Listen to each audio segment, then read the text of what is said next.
Thank you, Charles Dagnall and Adam Collins here. And we've got Mark Chilton with us, the Director of High Performance here at Lancashire. You're a former player, former coach. You've kind of done it all here. And 1 year in the job, a lot's gone down. England cricket's been looking inward, maybe like never before. And you've had a pretty good year on the field as well with Lancashire across the three formats. Yeah, it certainly has been a bit of a baptism of fire, I suppose. Came into the role at the end of last season. And then there's been a lot going on, like you say. I mean, first and foremost, I suppose, performance on the pitch. Really good season, I would say, really. I mean, a bit better than pretty good. I've been really pleased with how the team's played, and the players and staff have done a fantastic job. We obviously came extremely close to winning a couple of white ball titles. Very disappointed not to win a trophy with such a strong season, but certainly can't fault the efforts and the standards across the board, really. So. We've got you on today to talk about the High Performance Review, the recommendations which landed last week during the most recent round of the County Championship. We'll take a look at those, but your immediate reaction when they came out and dropped? Well, immediate reaction really is that we're very supportive of the intention, I suppose. You know, there's a lot of really good information in that High Performance Review. I was involved in 2 or 3 meetings during the process and got to meet some of the people involved and the consultants, and I thought they were really impressive, and you know, they've clearly put a lot of work into it and developed some really interesting concepts and things for us to think about. So yeah, I mean, overall quite impressed with what they've produced. Obviously you will have seen our statement and our position with regards to just some reservations that we have, particularly around the structure, but on the whole we're very positive about the review. So 17 recommendations all up. Most of them are relatively non-controversial, as you see on the screen. Produce a coherent domestic schedule. I think we can all kind of share that view. More lines, cricket, that kind of thing. But within Lancashire directly, there has been some consternation around the recalibration of the domestic schedule, including a members' forum last night. How did that go?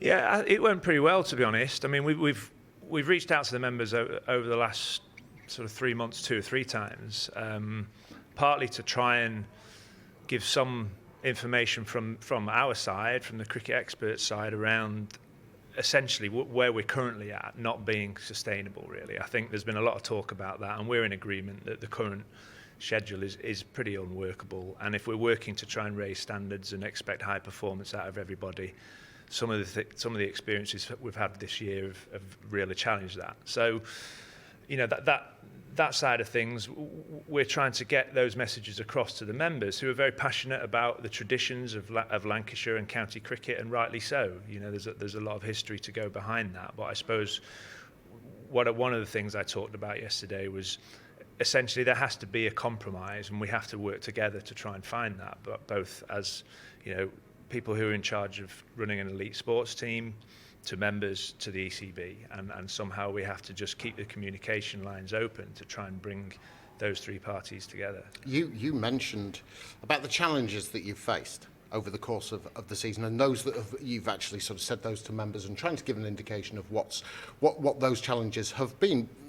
What have they been? Let us know, because I saw a piece that was on social media, a video of your members' meetings, saying about the amount of cricket that you had in the early part. Is that what you meant by the challenges? Yeah, and there are some specific examples that I can allude to. So, in my view, 6 Champo games in 6 weeks, you're not going to get the best out of. You're going to have to rotate your squad. You're going to have to be smart about how you do things to try and maintain competitiveness through that period. We got beaten, we got hammered here against Essex, and fair enough, they played a much better game for us, but we had played 5 hard-fought 4-day matches prior to that game. Every single game of our 4 days has got of our 4-day cricket this year has gone into that 4th day. So we have, you know, we play on good pitches at Old Trafford, so we have to work really hard to get the results. And I checked the stats last night, and every single 4-day game has gone right to the death virtually. So the players are putting themselves out there all the time. And the other prime example was when you play a T20 game at Trent Bridge, you leave that ground at 10:30 at night.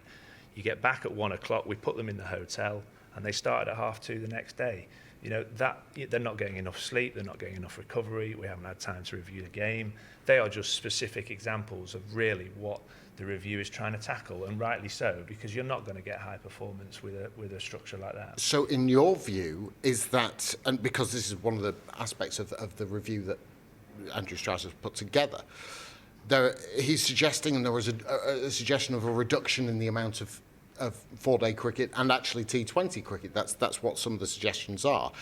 Is that what you're looking for, or actually is it just simply better scheduling? Is it those same amounts of games spread out in a different way? How do you see that? Well, I mean, there's two ways I can answer that. There's my personal opinion on this, which, you know, there's lots of, everyone has their own view on this, and we've tried to sort of avoid getting in a debate about that, certainly at the members forum. We felt that there wasn't much, really, we can spend too much time just saying, I think we should do this, I think we should do that.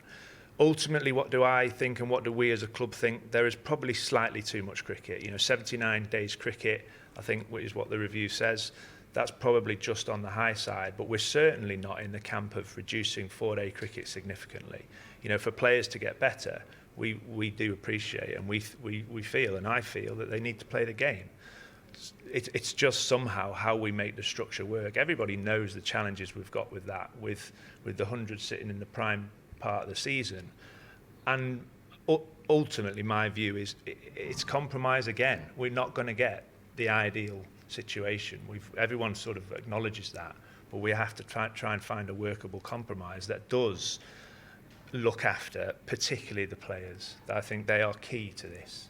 And the players don't necessarily just want to play 10 first-class games or anything like that. They just want maybe a slight reduction to open the schedule up, to enable them to prepare, plan, recover, and all those sort of things. Let's zoom out before going into the nitty-gritty a little bit of the recommendations last week. The context of this review was a thumping in the Ashes last year for England's men's side, and it's very clear, unapologetic, this is about, what do they call it?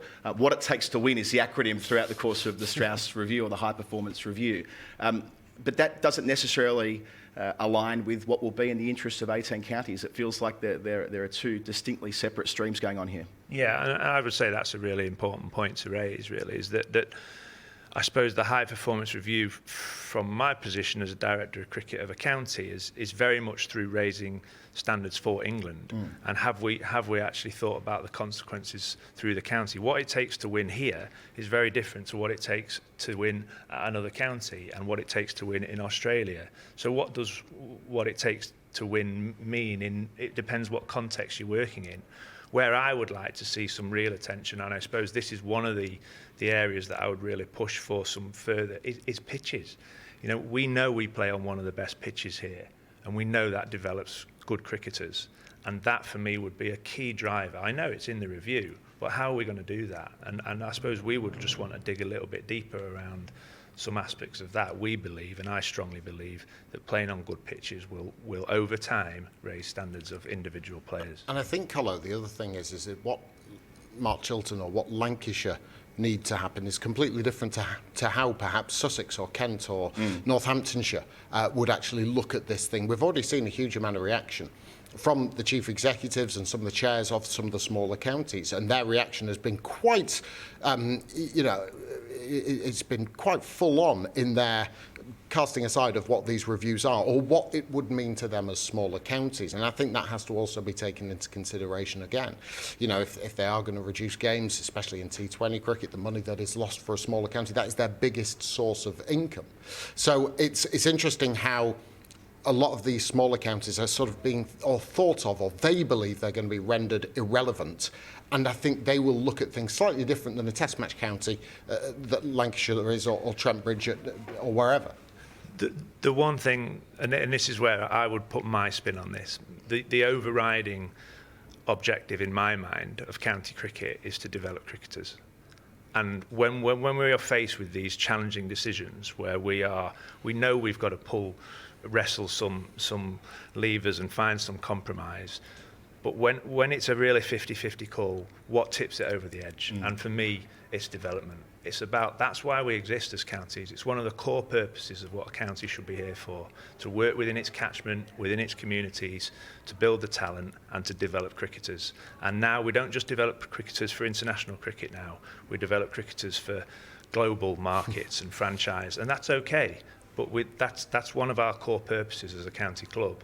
and therefore that should drive some of the key decisions around it, and that would probably be my challenge against the top six. Perhaps the most controversial part of the recommendation section in the report is the reduction of the championship from 14 rounds to 10 rounds, remembering it was 16 rounds as recently as 6 years ago. So it's a pretty big cut on that front. A host of reasons have been advanced for that, but as Nick Knight has said on our commentary through the week, Daggers, and others have said the same, it isn't a one-size-fits-all. If you're a young player trying to make your way in the game, you want to play more cricket. If you're more mature and more developed in your career, less might be more. I mean, it's not like there's a one-size-fits-all here. No, and you know, I listened to the podcast that Strauss and others and NASA did, and you know, there were some really excellent points made up in that. But I suppose, again, from our perspective, I'd positively challenge against the top six being a best v best. I mean, for it to be a best v best, you're essentially suggesting that all the best players gravitate towards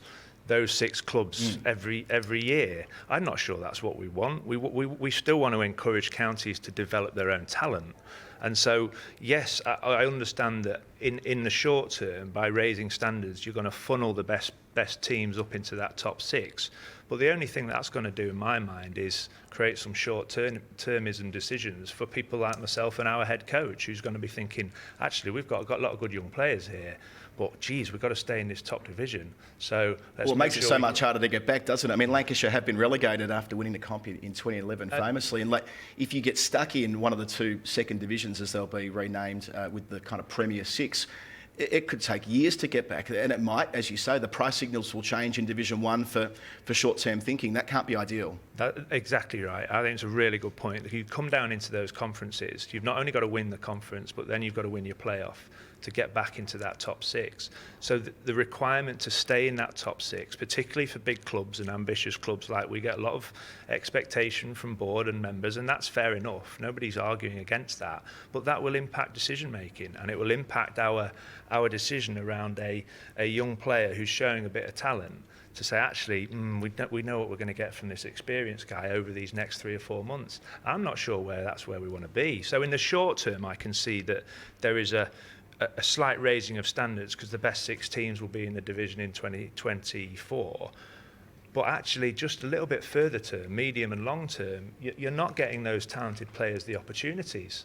And so where are we going to be in 3 or 4 years' time? You've not opened the pool wide enough for some of those talented 19-year-olds. That's probably what the biggest sort of reservation we have about that proposed structure. And I also wonder how many counties will be actually sort of invested in developing those young cricketers, especially if they're not going to play for that particular club, because they want to be, as any young player would, they want to play if they're playing best v best in that top division and want to be playing, you know, to move on to the elite levels of international sport. If you've spent 5 years developing a player and then he goes off and plays somewhere else, you might wonder, you know, where that actually ends for a club, and whether they're going to be wanting to invest that time, knowing that they might not actually be playing for that specific county in the future. And so I come back to my previous point, which is if development of players is our core objective, which is, in my view, it probably is, when you take it all into account, then why are we producing a system that potentially challenges that? Because, you know, that's how I'm starting to see how this might play out.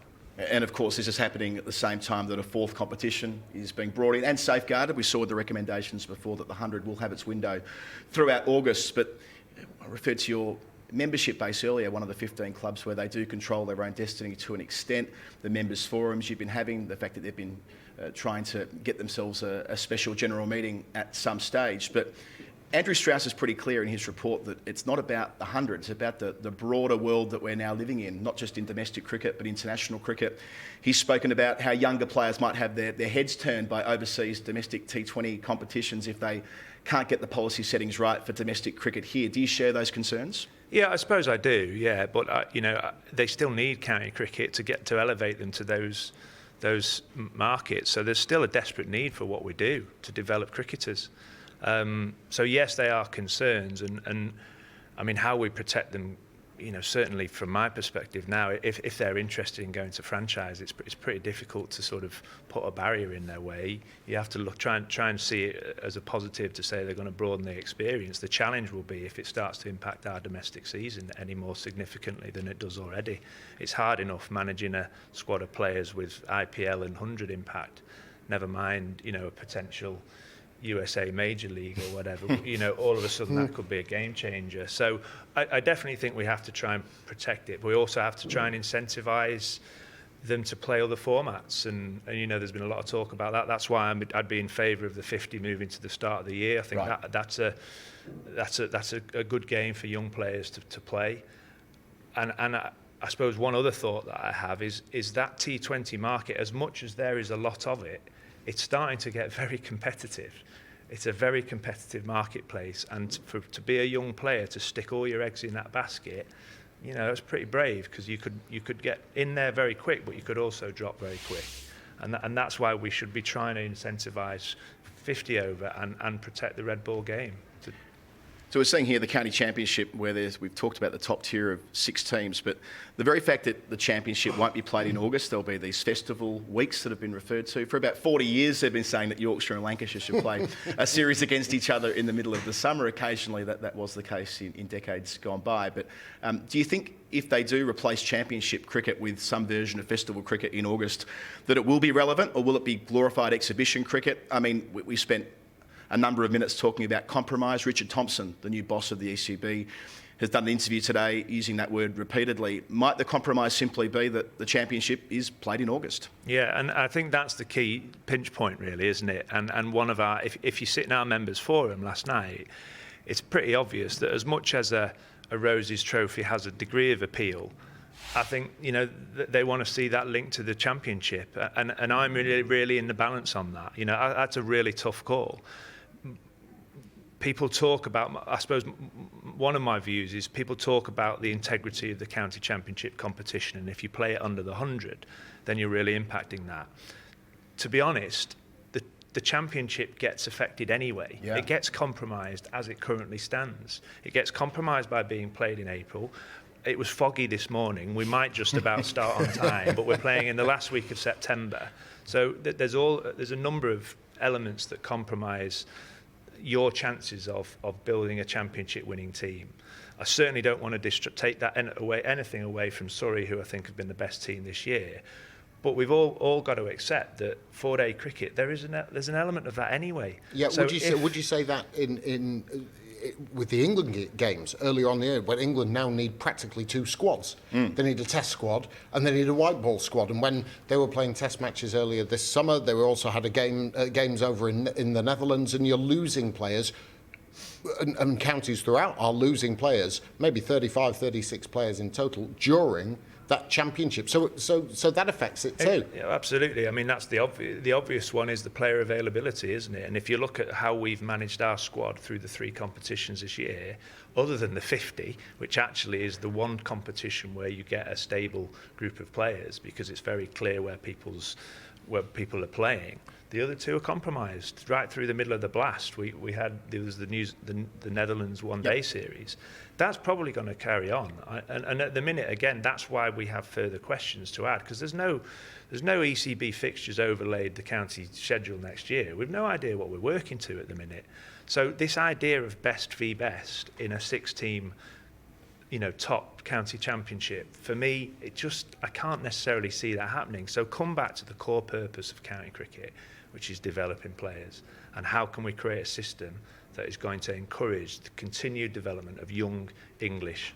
I am convinced we've got the talent in this country, absolutely convinced, and we need to try and put a structure in place that gives as many people the possibility of going into higher forms of cricket, whatever that may be. Before we have to let you go, you mentioned the blast there. In the recommendations, it'll be 5 home games rather than 7. There have been some magnificent nights here at Old Trafford on Fridays, and a lot of the blast will be played on Friday. But just that raw cut from 7 to 5, how do you see that? I think as a club, we're indifferent to that, to be honest. Charlie made a good point about how, commercially that's a really important important aspect for some clubs and their revenue. For Lancs, you've seen the business model that we've got here in the hotel and the conference centre. We've got revenue streams that protect us against losing 2 games of 2 home matches against the Blast. That wouldn't be a key driver for us, but I acknowledge that it's a key driver for other counties, and therefore it is an important debate for us. You know, we would be indifferent over 14 or 10. It wouldn't make much difference to us. Mark Chilton, thanks for sharing your time and insight with us today. All right, thank you.